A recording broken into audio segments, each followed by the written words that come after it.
We're live. We're back. Breaking down. The farm is here. Breaking down some Yeah, MLB. ready Or for it. It's funny as we go live. I just remember now what I was gonna speak to you about. Just remind me at the end. is I'll it remember. sports related or no? No, nothing that people would care to hear about. But it is semi related to Okay, what. just give me the quick. No. It's not important. It's not important whatsoever. Let's just jump. Listen, we shouldn't waste time. I know we have a big slate coming up. How many games is it? It's 9. So it's the perfect spot. Man, I love it so much, which is not good. I like San Diego last night, so I'm sorry for anyone who listened to that advice. They had 0 runs. They continue to Yeah, be the I worst mean, offense in baseball. And like I just don't understand. It's like individual bats there look good. It's just as a team, it's just been so underwhelming. yeah. I don't Listen, know really what it is. I read the slate pretty well. I mean, stacked Houston, Washington, and then I said play the Braves as a sneaky low and stack. And Matt Olson hit 2 home runs. They scored 8 runs. Yeah. So We discussed Griffin Jackson. I think we the got that biggest wrong. miss. That was a miss. That was a miss. Well, Sometimes, it wasn't. Oh, it wasn't a miss. It's like this is why. And the reason we don't do that is guys with limited pitch counts. There is a thin margin. Like if he has a couple shaky innings, like he goes and gets 7 points because he just doesn't go very long. But the stuff is phenomenal, right? Like we talked about this. Like the stuff is great. The Yankees lineup's a little bit sketchy without the protection of Aaron Judge. And there are strikeouts, but it's just I didn't imagine him shoving to that degree. It is in Tampa, right? So like maybe there was some writing on the wall there. We missed on that. I mean, dude, also I'm somber from the US. The USA. Dude, we looked horrible. I mean, this is the thing though. Belgium's actually good. Belgium is better. People are shitting on Pulisic and is not showing. I think he was most evidently hurt. Yeah. Like he had to be hurt. Like he's way more involved in the offense. He just like in seating a free kick to Freeman there is like, yeah, obviously Freeman scored, but like there was something weird. Like he was pretty non-existent in that game until he got subbed off at the halfway point. Even when he was playing poorly. I mean, he plays for AC Milan and he's pretty good for them. Dude, Christian Pulisic is a world-class player. He didn't show that last night, but he is. He's a good player, and we just need to build a team. I mean, Flo is good. Freeman's good. There's some good young talent on the team. They're gonna be fine, but we need to work out a backline. The backline's just so bad right now. I mean, like Tim Reams, he's old, like 38 years old. It's just tough, man. It's a tough spot to be in. And like, dude, I'm not gonna. It's like they were in the arena. They're there, like, and I'm not gonna critique them too much because it's like, yeah, at the end of the day, it's like still rounds of 16. And it's hard, dude. Soccer's a tough sport. Like football's a tough sport. Like, we'll call it soccer here. Soccer's a tough sport. And like, you can't, it's like you want to poo-poo them and like everyone's shitting on them today, but like they still got there, right? It's like soccer's not our main sport in the US. Like not our best athletes don't play soccer, right? Like our best athletes play football, play basketball, and play baseball. I'd say mostly play basketball.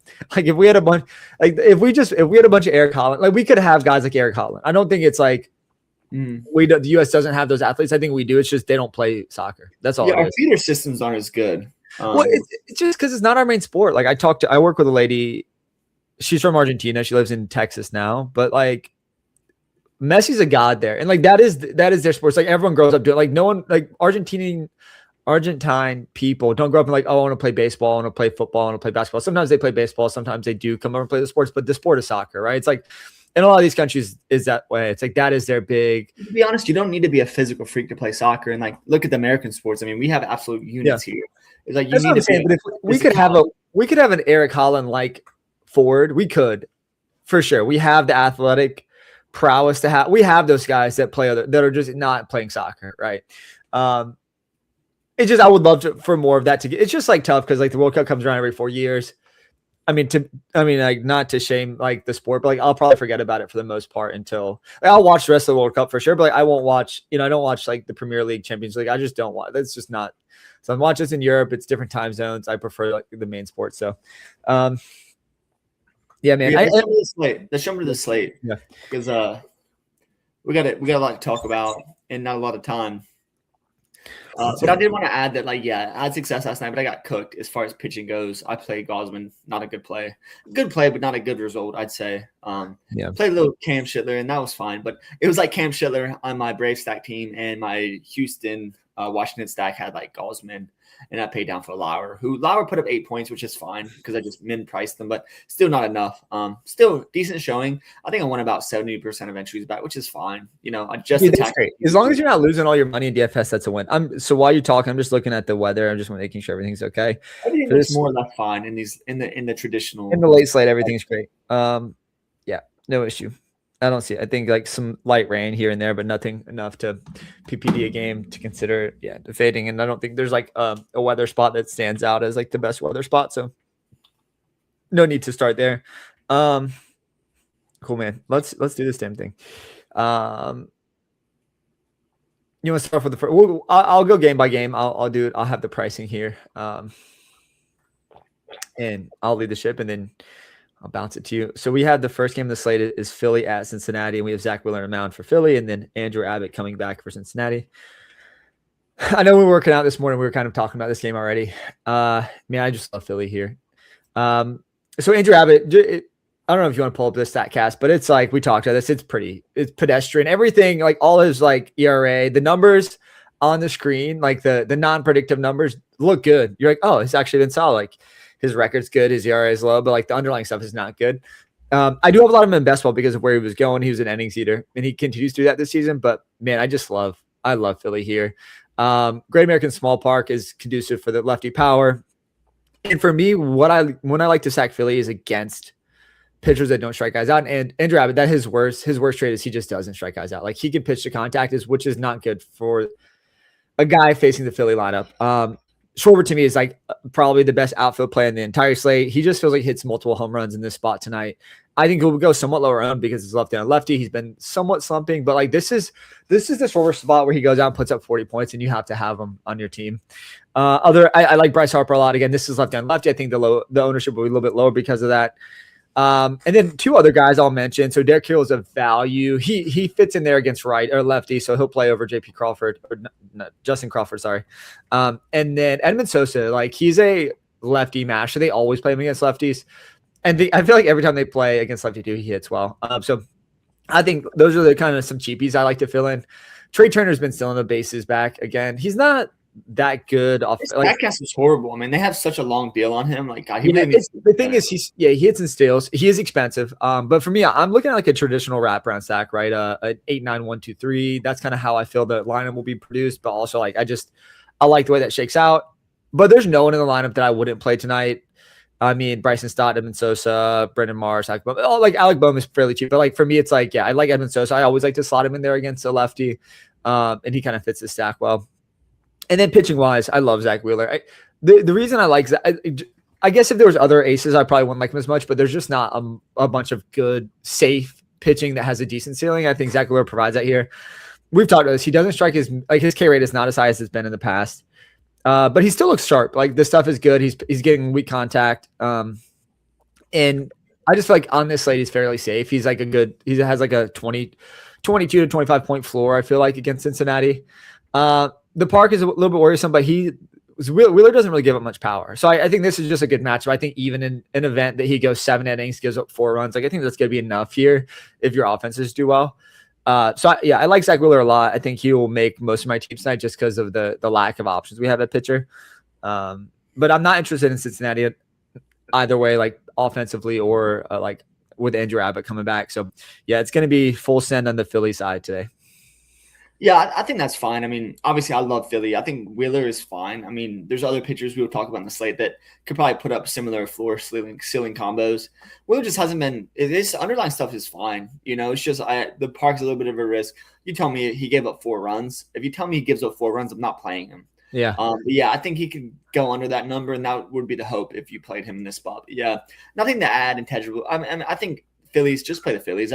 You know how I feel about Andrew Abbott. I absolutely hate him, and he's expertly middling in the MLB. Like he's a middle pitcher, and middle pitchers get blown up all the time. I wouldn't say he's a gas can traditionally, but like doesn't strike guys out. We know the Phillies can pop at any time, and there's always that feel of the game, right? You saw the Phillies get absolutely pounded into the dirt yesterday. They lost 15-1 against the Royals, a bad Royals team right now. So just like it's a perfect bounce back for them to get on the board, put a big number up. You just hope the guys at the top don't get pulled, right? And I think there's a good chance. Kyle Schwarber was, I think, plus 170 to hit a home run tonight. He's like always favored. Like plus 170 to hit a home run is just unbettable. But in DFS, it's just a spark, right? And like the matchup with the guy that doesn't strike guys out is just like he's going to pitch to contact, and Schwarber will swing for the fences on every pitch. So like if he gets hope here is though that Abbott's not in there long. Like Abbott's going to be better than any shitty bullpen arm Cincinnati throws out. So just Andrew Abbott is fine as a pitcher. Don't play him in DFS, obviously. But like for me, I love the Phillies. But the hope is Andrew Abbott gets hit hard early. You get a bad bullpen for the Reds, and the Phillies can absolutely tee off. That is the goal, right? I don't want if Abbott's in there pitching 6 or 7 innings, then the Phillies were a bad stack. That's just objectively true. Yeah. Unless Abbott's 6 or 7 innings are 8-9 runs, right? Like where he's like what they did, like what they did Mackenzie Gore. Remember Mackenzie Gore the other day? They pitched him into like the 7th inning, but I think he gave up 8 runs in that start. It's like Mackenzie Gore is more established. I think if Andrew Abbott starts getting hit, they're gonna say see you later pretty quickly. This feels like the reverse outcome of the Philly game yesterday, where it's like feels like a 12-1 Philly side, which just feels like they put up a big number here on the road. There's some safety built in. So like when we're talking about like a DFS angle, it just feels like, okay, in the event that they don't score enough to win you the slate, you could be like looking to min cash, which is like also a win. We talk about this constantly, is also a win in daily fantasy sports. So yeah, for me, it's the Phillies full send. I think we're in agreement there. Play them tonight. I think they're going to win somebody a lot of money. Hopefully it's me. Let's get to the next game. So we have Kansas City versus the Mets. We have Seth Lugo for Kansas City and then Kodai Senga for the Mets.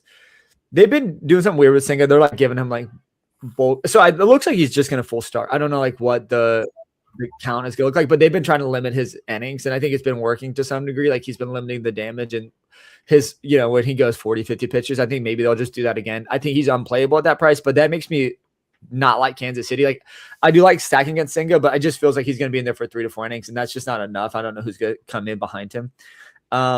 Lugo's really hittable here, but it's in Citi Field. Lugo's like a pitch to contact guy, but like he also like elicits weak contact. This seems like just a spot all around in Citi Field. I think neither of these offenses are in like a prime position to put up in the 7 to 10 run range, which is what you need on a fantasy slate like this. So yeah, I think this is just a pass all around. Not interested in Senga, not interested in Lugo. I think there's better options. Yeah, I agree. I mean, you can't really play either of these guys in DFS. There's no reason. I mean, both guys have a chance to have a decent start. I'd actually lean to the Lugo side. I know the Mets are getting better at the plate here lately, but Lugo's a guy that his underlines are never that good, but he throws a lot of different pitches, so he can find a way to magician himself out of like tough spots. Doesn't walk a lot of guys, so that's a feather in his cap there. But for me, it's just a pass altogether. If I was going to stack this game, it would definitely be the Royals side. We just know Senga can be very Jekyll and Hyde. There's some swing and miss in his profile, right? He's had that, when he first came into the league, but just like he has command issues for sure too. And now he has a limited workload. So, you would love to see the Royals get up a big number here to get a shitty Mets bullpen, which we know they have, right? Even Devin Williams has been horrible this year. So for me, I'm going to avoid, but I totally could see the merit in kind of a cheap stack of the Royals here. But it's always like the guys at the top that you want. It's Witt, it's Kaggs, it's Jensen, maybe Collins if he's in there. But other than that, it's not a team I do want to generally stack. They just kind of have a weak second half of that lineup. So for me, going to be a pass game on this 9-game slate. But I do understand if you want to play some bats in this game. Yeah. I think maybe the side I'd prefer is probably as weird as it sounds is the Mets side. I just feel like their offense is a little bit better. It's easier to stack the Mets than it is Kansas City at this day and age. But cool, man. So let's get to the next one. I think this is an interesting game for a couple of different reasons. But we have Boston going to the White Sox. Is this still Cellular Field? I think maybe it's called something else, but it used to be Cellular. I can't say that word, but you know what I'm talking about. So yeah, we have Boston and the White Sox. Guaranteed rate now. Oh, guaranteed rate. That's right. It has switched. We have Peyton Tolley versus Noah Schultz. I mean, the battle of the prospects, right? When you look at the underlying stuff, Peyton Tolley is like very good, right? Like this stuff suggests that he's going to continue to be good. There's shakiness, right? These young cats always have some problems, right? They're up and down throughout the season. I think Peyton Tolley is going to turn into like a number 2 or number 1 pitcher for Boston if he stays with Boston. I think the stuff is great, but like, dude, the White Sox are so pesky and the vibes are so good there. So it's just tough for me to be like, like 8-7 for Peyton Tolley feels like an okay play, but like it's too risky in my opinion. I feel like the White Sox have just been hitting the ball really well. Their lineup doesn't strike out a ton. So I think it's just going to be a pass. Noah Schultz is cheap, so he's 6'8". He walks way too many guys. So the concern with playing him is like the walk. He has a bad walk problem. We saw it in his last start. Like, dude, through like 4 innings, he had multiple strikeouts, no runs, and then all of a sudden he walks 3 guys, gives up a home run. Then he gets out of the game with 5-6 run runs. It's just like that is the shakiness to get with Schultz, but he's a big, huge lefty. Like he's not Jacob Mizrowski size, but like he's a big fella. And I think he will be good. And I think they're at 6'8", like against Boston, he's interesting just because like there's not many other SP2 options that are in that range. With that said, I don't hate Boston bats either because I think there's a cheap source of value. Eaton maybe batting lead off. with that said, though, they're more of a filler stack than like a priority stack. So like it depends on lineups. It depends on like where else I can go outside of that. I wouldn't prioritize Boston outside of like me needing them if I'm paying up for two pitchers and like maybe full stacking the Phillies expensive bats. But yeah, I think Boston's in play. I think Peyton Tolley to me is too expensive to play. He is my preferred pitcher here if I was playing a pitcher. But Noah Schultz is an SP2 who's like a $2,000 cheaper than Tolley is probably in play as well. Yeah, I'll keep it short. When I was first messing around the single today, I had no shows on there, but I just think there's a lot of risk there. And if Contrast got suspended, he was actually suspended for this game, it'd be a little bit more interesting losing probably their best righty bat there. So maybe there's interest there. Peyton Tolley, I do like him a lot, and I played him last night when he put up like -1 point, and I still cashed in that slate, which is hilarious. But the guy's got electric stuff. Just both of these guys have workload caps. Like they're not going to go 100+ pitches, and that's a concern. And then I look at a guy at 200 cheaper than Peyton Tolley. I will get to in a minute, Taj Bradley. Although there's risk in that profile, the guy's been shoving lately. His stuff plus looks amazing this year. And the Whites and the Guardians have a lot of strikeouts in their lineup right now. Just kind of diving in. So just apples to apples, I definitely prefer Taj over Tolley straight up. So if I'm paying in that range, it's going to be Taj, even though I think Tolley is definitely the better long-term talent. But yeah, Noah Schultz is fine if you need a filler there. No bats whatsoever in this game. I think this game goes under. I believe in both these pitchers. I'm not going to see. I'm not going to get any bats in either of these teams in my main lineup here today. So that's all I have in this game, though. Yeah, agreed. I think this could be like a non-priority spot. Again, Boston, because you have a lot of cheap options, feels somewhat interesting to me. But with the Schultz walk problem, I feel like he'd give up 3 or 4 here. But that, I don't think it'll be enough in a full 5 stack. Well, let's get to the next game. You mentioned this pitcher. This is the game we're going to get to. We have Taj Bradley for Minnesota versus Joey Cantillo for Cleveland.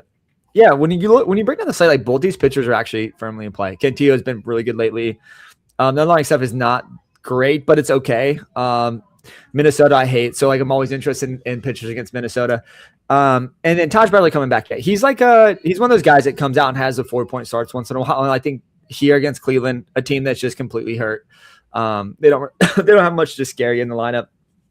I think 8.5 is reasonable. To your point, I think it's a safer pitcher straight up to Peyton Tolley. But with that said, there's no bats in this slate bats in this game that I'm interested in at all. Both pitchers are firmly in play. I think you could talk me into Cantillo or Bradley here. Yeah, you got both of them are in play. It's going to be Bradley over Cantillo for me, just because I think the strikeout upside's a little bit higher there. Cantillo's definitely a good pitcher. Like if Cantillo beat Bradley straight up makes sense. But just like looking at this lineup for the Guardians, if they throw up Cooper Ingle, the prospect, 50% strikeout rate, Gabriel Reyes, 40%. I mean, those are guys that are part-time, right? But then you have Khalil Watson, guys been all-time, 32%, Manzardo, 31%, Hoskins, 31%. All these guys strike out a ton. I mean, the 3 guys that don't strike out they're pretty typical, right? We have Quan, Ryoshio, or just however you say his last name, and then DeLauder. Those 2 guys strike out under 20%. Is it Rocchio? Yeah. Yeah. I don't know why I'm saying that name so poorly, but it doesn't really matter. Like those 3 guys don't strike out. But man, if you work through this lineup, we know Taj Bradley has strikeouts in his arsenal. So like the guy could absolutely strike out 10 here. And not a spot I generally want to go to. I think Taj has so much risk in his profile. But you love to pitching does require a lot of confidence. And the guy is pitching with confidence. Over his last 4 has been very, very good. Strikeout, swing and miss is very high. Look at Stuff Plus and Fangraphs. Looks very good. Oh, looks great. I could be talking myself into him as an SP2. And Taj Bradley is usually a guy, like sometimes I used to stack against in the past. But let's remember, I think he's only 25, 26 years old. Still a lot of talent in his arm. I always want to stay away from the Twins. But I don't hate this spot for Taj as an SP2 just for some safety and some upside there. Like I said, if I do go him versus Tolley, it's just going to be him. I think he can go 100+ pitches, and I think he actually has more upside for strikeouts in this matchup. I know we always said the Guardians, they're a pesky team up and down, but man, these strikeout rates are, just horrible right now. Like if England and Arias are in the lineup at 40 and 50%, like just give me that all day. You know what I mean? Like they're so hurt. They're so hurt. That's the issue. Like if they were healthy, it's like when they were healthy, I really liked them. But like this version of the Guardians lineup is not good. I think and the self Cantillo is just the same. The Twins aren't very good, but they've been pesky lately, and they're just better. They're better against lefties. Right. So I like Cantillo fine. His underlyings, he doesn't get hit hard. There's a lot of good in his profile. But once again, he's a lefty against a team I don't want to play lefties against. So I would approach this with a little caution and just say maybe he's not going to have the same success we would think. And so for me, it's going to be Taj, and you might see him on my 888 my single night as well. Yeah, I like Taj a lot. I think there's tons of upside. maybe light risk with the matchup against Cleveland here. Taj is just like inherently a risky pitcher. We've known this his whole career. He just carries a lot of risk. Yeah. But once again, we're looking at age and a guy that can definitely, increase his performance and become a good pitcher, right? We've seen Detmer's become a better pitcher here lately. But Taj is a guy that's always had a lot of talent, just hasn't put it all together. Yeah. But we're looking at stuff plus. Like, I just want to bet on a guy that does have elite stuff. 100%. Cool. Nothing else to add from that game. So definitely just pitchers here. Let's get to the next one. We have Milwaukee going to St. Louis. We have Robert Gasser versus Hunter Dobbins. So like deep dive in the pitchers, like they're kind of opposite. They're both middling pitchers, but they're kind of opposite in what they do. Like Gasser is like a fly ball pitcher that can limit hard contact at times, but like he's a guy that gets BABIP to hell. Like he's a guy that can get BABIP. I was interested in some of the righties here, like Ivan Herrera, Jordan Walker. I would even throw like a lefty like JJ Weatherholden. I think the guys at the top of the order here are really interesting against Gasser. But I don't feel great about a full stack. Like there's some stuff in the profile that's pretty good that I don't think it warrants like a complete full stack against. And I think he's a decent prospect, not great, but I think there's risk there. I don't know if it's like gas can enough to where like I think he goes 5 innings, gives up 4 runs. Like that is a okay outing, but I just don't think it's enough to full stack the Cardinals. But I am interested in like Ivan Herrera. I think he's a great catcher play. Jordan Walker is a great outfield play as well. They're expensive though, so you'd have to prioritize them. And then come on the other side for St. Louis. Dobbins is a ground ball guy, and like he's kind of the same. Like so, he's like the expected stuff is a little bit better, both for Gasser and for Dobbins. So like I think they're fairly cheap for like what their expecteds are. Dobbins more of a ground ball guy, but like both profiles are like good enough to be like I don't think it is warranted on this slate to stack either offense. And I think this is a spot people may go to just because like the over under is pretty high. But I think this is an avoid. And so I think this is, to me, it's like both pitchers are okay. And I think they'll limit the damage. I think this could be like maybe like a 5-4 game. But I just don't think that's enough to win you a slate. So. Yeah, there's no science here, but every time I see a doubleheader, they either go one way. They're either both very low scoring or both very high scoring. I just don't know how to wrap my head around that. I think it's really just because of the former. Like, I think it's because the first game's high scoring. It's likely the second game's high scoring because the bullpens absolutely get worked. But yeah, for me, this is definitely a pitcher's park. I'd bet the under in the first game. I'm going to bet the under in this game. I think both these pitchers are actually pretty competent. Once again, it's a pitcher's park, back to back, right? You're going to see Miz in the first game. For the Brewers, right against the Cardinals. So like you're gonna have Bash just discouraged after seeing that guy. So I just think like this is an under game, an avoid game altogether for me. Not gonna play pitchers, not gonna play bats, and just hope it doesn't burn me. Yeah, don't hate that. Again, they're kind of like reverse profiles. Like Gasser is not a ground ball guy at all, and where like Dobbins is, but I think they're both underlying stuff looks better than the numbers, the ERAs look right now, and I think that's like a sign to me that you just avoid it. Cool. Let's get to the next game here. We have Texas. So we have LA. This is the Angels going to Texas. We have Jacob deGrom versus Jose Soriano. Jose Soriano has just totally cooled off, right? Like the stuff we're seeing in the beginning of the season, we realized that he's good, but not great. And I think, but to me here, it's like this spot is actually like play both pitchers. I think the preferred guy is definitely Jacob deGrom. I think Trout may be back today, so this may be a bit of a downgrade, but the strikeout stuff is still elite. It's in Globe Life, which is a good pitcher's park. I think the A side is deGrom. I think you can play Soriano as like a contrarian ace that could go put up the 35 points that we saw at the beginning of the season. But I think deGrom is clearly the A side here. No bats at all. No need to stack either of these teams offensively. But I think deGrom, you should just put him in your player pool, and he's probably a number 1 or 2 pitcher on the slate, in my opinion. Yeah, he's easily the number 1 for me. We just like look at it. He does get hit hard when he gets hit. He's got he's like Gavin Williams is like deGrom light, like keeps the ball in zone. Strikeout, high strikeout, kind of a middling walk. But deGrom at 30% strike rate, he's just the best play in the slate. Obviously, no Trout. You're just going to have a lot of strikeouts in this Angels offense. That being said, you could fade deGrom because he has blow-up starts occasionally. Yeah. For me, he's SP1 in this slate. Easy play for me. Going to play him. Soriano's fine. We saw him dial it back in last start. We know he's coming off the injury, a little shaky. A little better last start. I still don't want to play him here, right? Traditionally a ground ball guy. Has some strikeouts this year. I'm not going to take the risk, right? I mentioned Taj, or Totally. I'd pay down for either of those guys over Soriano, but he's a fine SB2 in this slate. For me, it's deGrom all day. Definitely no bats in this game. Pitcher's park. Not a chance here for me. Nice. Yeah. It's an easier pitcher or pass game. Cool. Let's get to the next one. We have Arizona at San Diego. We have looks like an opener bulk reliever with Brito and German Marquez for San Diego, and then we have Zach Gallen coming back for Arizona. Man, I wanted to believe in Zach Gallen. I thought he would come back and play decent, but he's been horrible. Like he just looks so bad. This is a game I feel like you could stack bats from both sides.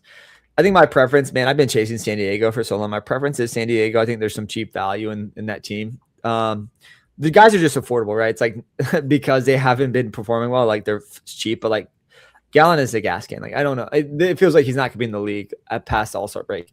I at some point they're gonna have to get rid of him or just like put him in the bullpen or something because he's losing them games every time he goes out there.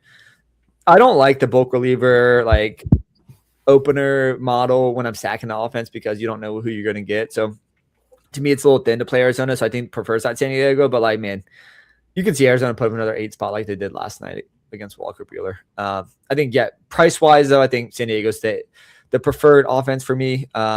Just given I like the more costly, expensive bats from the Philly side. So I probably won't get to Arizona. But yeah, what say you, sir? Yeah, usually I thought German Marquez would be a decent pitcher. His underlines absolutely suck. The guy's just not good on paper. Yeah. But I don't like Arizona. I say this time and time again. Play Carroll, play Kettle. You can play Perdomo. Perdomo hit a home run last night. But like other than that, they got a really weak half of that lineup, the bottom half there. So I do like San Diego here. If Cronenworth bats second again, you're gonna have him at 2-1, 2-2, I think 2K flat maybe on DraftKings. Just a great play at second base. It's cheap. If you're paying up tonight, that's a great source of value there. So I'm looking at San Diego stack. I know I love Gallen. I had so many best balls back. I gotta forget my prize with him. His underlines are so bad. Doesn't strike anyone out. So there's just no chance. And San Diego's seen him 1,000 times. There's no surprise here. Gallen's not gonna have a surprise elite performance. He could get lucky and put up 14 points in this spot, and you still have some San Diego bats that are valuable. So for me, definitely like the San Diego side as a 3-man. I don't think they're deep enough to 5-man at this point in time. So for me, definitely like the bats there. Probably gonna make a 3-man build for me. But other than that, no Arizona. But I get the case. Marquez, the underlines are not good. I believed that Marquez, when he came over from Colorado, will be a little bit better in a pitcher's park, and that just has not been the case. Still getting hit hard. So we'll see. We'll see if you can turn it around second half of the season. But yeah, so far this season's been pretty horrible. Yeah, agreed. Yeah, like San Diego, I think there's cheap bats, so I think that's the spot to get to tonight. Next game, we have Toronto going to San Francisco. I got this game woefully wrong last night. Had Kevin Gausman, thought San Francisco would kind of shit the bed, and they did not. I think Elliot Ramos hit 2 home runs. He's like, yeah, he's a guy I have some best ball shares of. I think he was like the one guy I was drafting from San Francisco. But you have McDonald for San Francisco, and then you have an opener, bulk reliever, and Miles and Patrick Corbin for Toronto. Man, this game just feels like a complete stay away. Don't play the pitchers. Don't play the bats in San Francisco. I don't think either offense explodes here in a meaningful way. I think the analysis here is pretty easy. Avoid the spot. Don't get cute. Cross the game off the slate. Move forward. What about you? Yeah, I feel the same. I mean, Miles, you can't play Miles. Really can't play McDonald. You could, I guess, in a 1-to-1 versus Schultz. I mean, it's a pitcher's part. You could play McDonald, I guess, but really, you shouldn't be in that range, anyways. If I'm being honest, in a single entry, a big dollar with some of the 888s we're playing tonight. But for me, yeah, you got to pick your spots to pass. But sometimes we get these sleeping late night hammers when everyone's like, "Oh, it feels the same."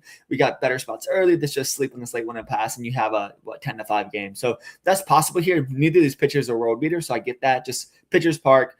Don't really trust either offense at the moment to have a big explosion spot. So for me, I'm just not going to do it. And I agree with you, just a pass game. Yeah. Easy analysis there. It's nice when you have a game you can just completely cross off from like bats and pitching perspective. Let's get to an interesting game. This one's going to be interesting for a couple reasons, but we have the Dodgers at home hosting Colorado. So you have Robleski on the mound, 9K versus Lorenzen at 5K. So I think obviously clearly cross off Lorenzen. Don't consider him. Robleski is interesting because I do think the field is going to get there in a meaningful way. I think he'll be in the 30 to 40% range. There's 2 reasons for this. Colorado's offense, generally speaking, when they're not in course, you can stack pitchers against them or stream pitchers against them. And he's also coming off a 31-point performance and preceding that a 17 and 25. So I think the field is seeing the consistent performance. I'm not going to get there. I think the profile doesn't look great. I think this is one of those the real life numbers look good, but the underlying stuff looks a little shaky. But he's feeling himself. So he's 10-2, 280 ERA, better than I would have ever guessed with the stuff that we see that he's throwing. But I think this is a fade spot. I think people will get there. I think he could end up being the highest owned SP on the slate. He's But a guy I think from in my perspective is a guy that I'll just fade at high ownership. I think the underlying stuff, like if he goes out and puts up 30 points again, yeah, I got that wrong. But I feel like the underlying stuff is not great. And at some point that will come, the variance will strike back. And I don't know if it's come against Coors, right? Like Colorado's not a good offensive team, but yeah, I think there's some risk there that's not apparent when you just look at the surface numbers. And on the other side, the Dodgers are just firmly in play. I mean, they're such a good play. Again, they put up 8 runs last night. They're expensive. I think I prefer Philly straight up on the road. I do think the Dodgers win this game, so I think you're going to get 8 innings. So I think they're a little bit riskier. They are expensive though, right? So an 8-run game from the Dodgers is not as valuable as like an 8-run game from, let's say, what's another team you like, Dylan?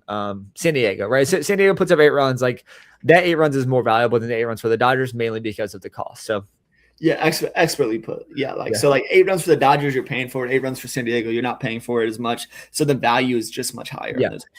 But listen, I agree with you here. I think where I disagree with you mostly is that in the shark pool that is the 888 and the higher dollar single entry stuff is Robleski won't be owned as much because people know that he is not a strikeout pitcher. Last start was an aberration of what he normally is. So I wouldn't buy too much into that. You could say he's a good pitcher and he's going to get a lot of ground balls, a lot of outs, and he can go 8 innings and give up 1 or 2 runs, and that's possible. But I think we're looking at the 4 to 5 strikeout range at most. Like he just doesn't have swing and miss in his profile. Yeah. And if it starts to trend up, where you see guys maybe they trend differently. Maybe I'll buy into that at that time. But for me, I'm just not going to take that on the slate, right? We always have recency bias where guys buy into the performance, and it was kind of false hope. So I'm hoping that's the case here. I do like the Dodgers to win. Obviously, Lorenzen's not very good. He's good at one thing, lifting weights in the gym.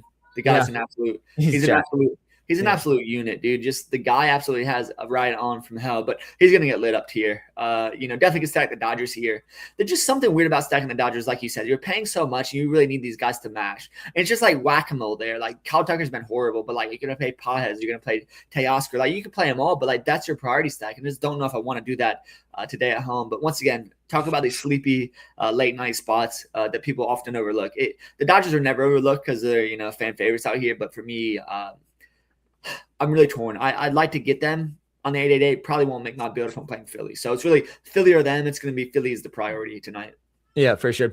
I agree wholeheartedly. I think this is interesting. So what I just pulled up the Robleski's StatCast stuff. If I just gave you the pitching stats, there's no way you'd come up with the real life numbers, which is a 10-2 record and a 2.80 ERA and a 1.0 WHIP. Like it's just insane to me that this continues to happen. It could happen again because it's Colorado, right? Like even with this stuff, it's like Colorado could come out and like do nothing again, and Robleski could put up another 30-point performance. Again, you don't win it, pitcher, and I think there's some underlying risk here. So I think this is a spot you just avoid. But I just wanted to share that because I think it's interesting when you really look at the the service stuff. It's like you would never expect those. And this is a case. I think that just a pointer because you don't want to pitching like last night. I stacked Houston Nationals, had to have it. Played the 2 worst pitchers. I played Gaussman, who got rocked, and I played Eric Lyra, put up 8 points, and I still got like a top 200 finish. And you know why that was? Because of my bats. Like Schindler put up 33, Jax put up 24. Obviously, that would have made my team better, but like it doesn't matter. CJ Abrams put up you have bats that put up multiple 30-point performances. It really doesn't matter. Like you need to get pitching right to win, right? But I guess you need to get pitching right to place, but to win the tournament, you have to get the bats right. So pick your step with your guns, and then ride from there. But I'm happy to see you in the 888 streets tonight. Let's see if you can take something down. It just feels like something we're on the precipice of another Sixer. So I'm looking for my first. We've had a couple of bridesmaids performances here recently, a 4th and a 5th. You feel good about it, but like, man, it's just like the difference between 4th and 1st is just huge, right? Not in the actual score of the players, but like in the return. Yeah, when I got 4th for in the 888, I think it was 10. First is 100. It'll break your heart, but that's the game we play, right? There's nothing to hang your hat on. Like you had a good performance, coulda, shoulda, woulda, could have swapped one guy for this guy, could have done that, could have done this. You didn't do it. It's been a good day. You did not. You just get back up the next day. You put your pants on. You get after it again. You know what I mean? Like so. That's what I love. I love that. Like you have to be short sighted here because. Or have not short-sighted, but you have to have a short memory because if you don't have a short memory, you're not going to play guys that are objectively good plays because they burned you. 100%. You almost have to like forget the recent whatever thing recent like Ben Coles is a good example. It's like forget about what happened there with the Ben Coles. Let me give you a good example. Taylor had a good. So the other day, this was a couple weeks back. You had a good following day, but the day before Adolis Garcia struck out 4 times in a row, had a terrible day, and you're like, and he looked horrible at the plate, just so much swing and miss, couldn't hit anything. And the next day you went right back to him. It didn't matter, right? It didn't matter. Hit a home run, really helped you win a lot of money that day. It's like that's what you do. You have to have that kind of attitude. Right? Yeah, well, just because it was a good matchup again, it's like, oh, this guy burned me. I'm not playing. But if you watched him and you watched the game, in which we did, he just absolutely looked lost to the plate. Sometimes, like, you just have to just like, okay, it doesn't work. And sometimes, right, put yourself in position to get lucky. And I'm gonna see if I can do that tonight. Get lucky. So where is Adolis these days? Did he get sent down? I think he's hurt. And he's not coming back. You might not see him in the majors ever again. He's the type of bat that can come in hot and exit hot. That's just the kind of guy he is. And he's old too. I think his breakout was like much older, like later in his career, which is gonna hurt him. I mean, he's batting 180. Like, it's just the guy that was so good late in his career. And I gotta do some work. But the guy that was so good late in his career was Nelson Cruz. David Ortiz, obviously. David, like these guys, just these big fellas, just Nelson Cruz was just a lefty. It's like if you weren't playing Nelson Cruz against lefties when he even at towards the end of his career, you were doing something wrong because he was just cooking everybody. Dude, same with David Ortiz. He would go out there and have 3 at bats and 2 home runs. Like, it didn't matter. Like Nelson Cruz, it really didn't matter how good of a lefty you were. Like you were in trouble. Like the guy was an absolute match. You just put him in the seats every time against the lefty. So that's fun to see. Question for you: if you had to pick one outfielder to start your team with today, you're just drafting every player's available on the board. I think there's a question between James Wood and Yordan Alvarez. Like, which one? It's funny, you say that, and I was showing you my best underdog. The big. I have both of them. I have my outfield right now, I'll just name the outfield totally up and down. I think it's James Wood, Yordan Alvarez, Jordan Walker, Riley Green, who's been hot, Seiya Suzuki, Dylan Cruz, like just such a good outfit. Are you kidding me, guys? Yeah, like great. James Wood and Yordan Alvarez, and with Jordan Walker, I mean, like I need my pitching to keep up. But like, dude, I have a decent team, but I have Yordan Alvarez, Jordan Walker, but the guy I have over James Wood is Julio Rodriguez. But you'd much rather have James Wood. I think Rodriguez is still a good pick there, but like James Wood's just been so good, man. Like he strikes out a ton, but he's a big, strong.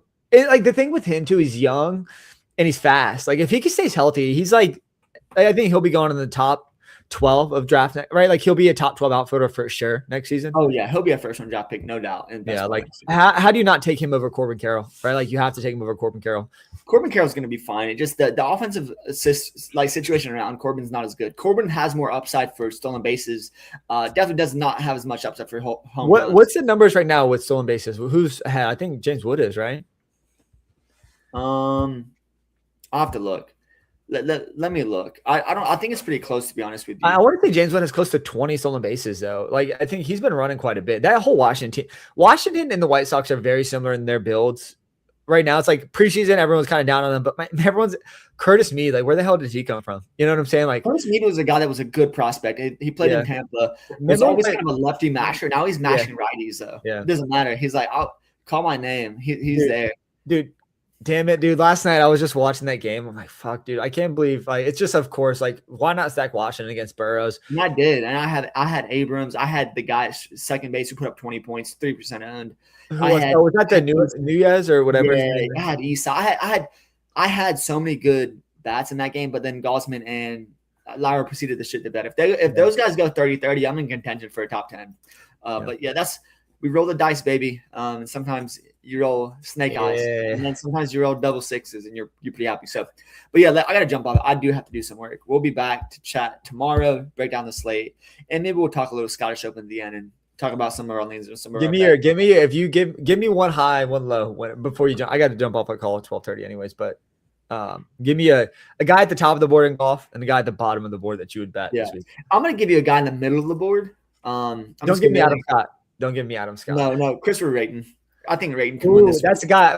There's some synergy. I love his profile. He's so good for this week. He's an absolutely Swedish Norwegian Thor. Like, just got the beard. Like, he's a guy that could win this course. And for sure. Hits it a mile, can putt. Like him a good bit. And I already bet him as a winner. I did the tandem. I bet the ISCO as well. I bet Ben James to win the ISCO tandem with Rattan to win the Scottish. So give me the payout. What is it? 40K. I mean, I just put like quarter unit. I think I put 20, 25 on it. But Give me a guy a little lower down the board that you like. I talked about Angel Arroyo. This is a guy that plays on like the World Tour. He's actually, dude, his profile fits great. I don't know if you deep dove him. He's a guy I think will be under-owned. A guy that I really like down the board is Max Grazerman. Okay, so we've seen some shaky stuff. The profile is not perfect for this course, but near perfect. I think Max Grazerman is the exact type of golfer I'm looking for this week, and I think he's a value. At the top of the board, it's just hard for me not to click Ludwig Aberg, Mr. Long, and Mr. Straight. I just feel like he's such a good fit. He always plays these Link South courses really well. Yeah, I'm going to say Christopher Rayton is my down the board, and I want to talk more golf tomorrow, but there's a guy at the top. So obviously people are going to love Goddard. I'm looking at so the guy, this is in the Rayton range as well. He's a guy that's a horrible putter, but we've seen him win events of this magnitude occasionally, and that's Kurt Kitayama. Love his profile. He's going to have to win here, but I do like – so if I'm betting, I'm not betting at the top this week. I think somebody in the mid-range can win. So betting Rattan, probably going to bet Kurt. I haven't finished my card, but like Rattan is the first click. So I like Kurt Kitayama is such a good pick here because he is like – if he just can putt even with if he's like an even putter, like if he just doesn't lose 2 strokes putting, he's going to be in the top 10. He can ball strike the piss out of it. He's an amazing. He's the longest hell too. Where do you send Ludwig? I keep bringing him up. He's kind of a gutless loser. He's fine. I mean, I'm looking at guys at the top. He's fine. Like he's a great fit and all these things. But to me, he shouldn't be 5K less than Scotty Scheffler in this. No one should be 5K less than Scotty Scheffler. A guy I am looking at though. Obviously did well at Travelers, won that tournament there is Victor Hovland. We see him have these streaky performances, but the guy's an absolute gamer, like TD Green Monster. Could see him being really well, and I could see Hovland being lower owned. Just in the range he's going, I think he can see me low, and I really like him a lot. So did he ended up beating Scotty in that playoff, right? So he has to win. Scotty should have won that tournament, but like Scotty's amazing.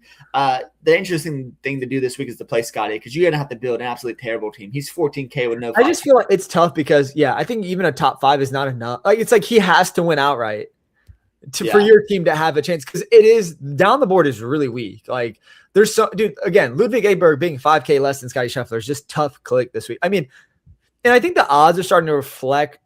Like the price is not reflecting the odds. Like Scotty Scheffler's odds are getting a little bit longer, and the price is not reflective of that. It's like 14K is just too much, honestly. Like, I mean, if he goes out and wins by 3 strokes, obviously you're gonna want him. But if it's like, if you can build a more complete team, the week of Hovland too, it's like Scotty Scheffler wasn't even on it's just because there were so many guys you could fit in with Scotty Scheffler without Scotty Scheffler that mattered more. But yeah, I mean, I just wanted your take on that real quick. I know we're Tuesday, so we have some time. Yeah, I do have to jump off though. Okay, let's get out of here. I get some work to do. Yeah, I feel you. All right, good luck, folks. Hopefully, we'll be in touch. Yeah, don't stay on for a second. I want to ask you about the question you had. So okay, all right, bye. See you, folks.